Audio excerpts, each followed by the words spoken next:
Y'all, I had to unfollow a gospel singer today. A praise and worship leader, whoever you want to call him. He had to be unfollowed. You got to take God's glory somewhere over there. I can't be looking at that, all right? I cannot be looking at that.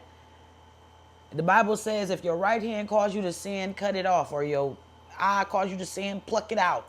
So he had to get unfollowed, y'all. I'm sorry. I pray the best for him, but you can't be on my feed with all that glory on you, looking like how you looking. Are you crazy? I don't know if y'all remember Minister Will from the second episode. He preached the word.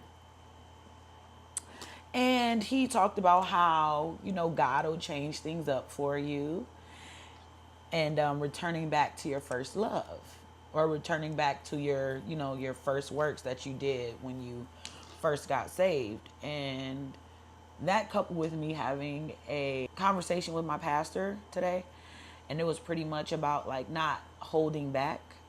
And he told me that when it comes to praise and worship, like what you do in service is directly connected what you do in prayer. And the Lord has been working on me with trying to be more flexible. So I'm trying to practice that in private. So that way it just overflows to every area of my life when I leave out of my home. Even though it's just me, I'm still trying to let the Lord rule and reign, even though I'm not out. Like, it's not for show. Like, I want the Lord to still be invited in the place that I call mine, where I am the head. And I want to rule it the way I want to rule it. But God is reminding me that there's no on and off switch. It's either I'm Lord or I'm not.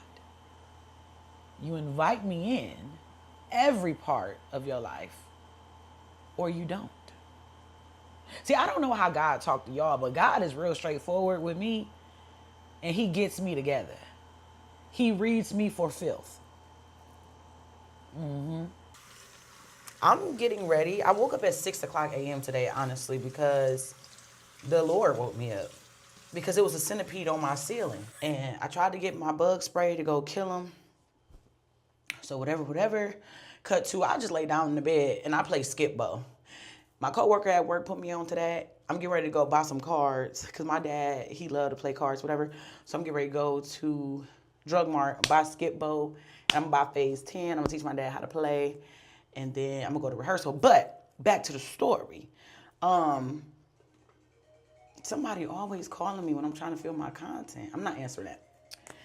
Wait, maybe my dad. It's not my daddy, so they cool. But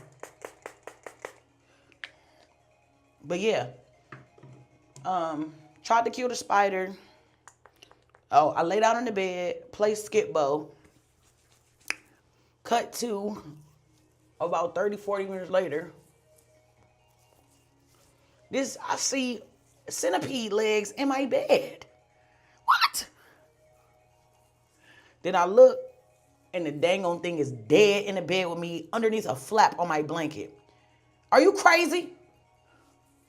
But anyway, so there's a lot of people who talk about, oh, God's not at the church. I don't need a church to worship God, etc., etc. And that's good that you don't need it, good for you.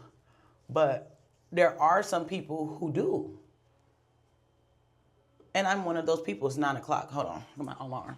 Why is that? And it's important to have like a greater understanding of like what exactly is going on, because the person who's trying to convince me to get out of my church or make me plant seeds in my spirit to make me feel some type of way about my church, God has already confirmed that my work is in the church, right? Not everybody is called to the marketplace. Not everybody is called to the marketplace. And that's okay. And it's not about making God cool, making God hip. I don't have to do anything. I just have to worship him and be who I am. Because when people do that, that really shows that you do not trust God to draw people. You think God needs methods. You think God needs help. He doesn't. And he had to really teach me that. And then like also too, it's like people, they say like, oh, Like the way they talk, they just make the Lord seem like so mystical. Like, oh, I'm so deep. I'm somewhere in the spirit where no one else is. It's so wonderful here. And it ain't like that, y'all.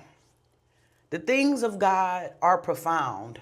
The Bible says he will use the simple things to confound the wise.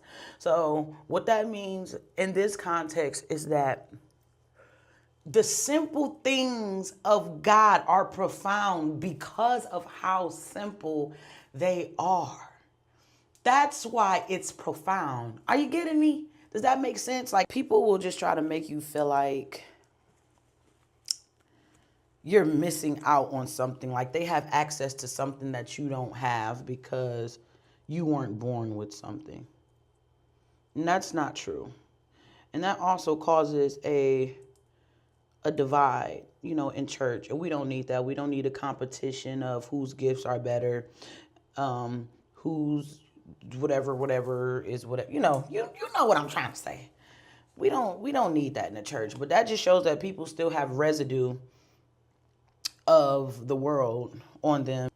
But don't let nobody trick you about your spot. Don't let nobody trick you about your church.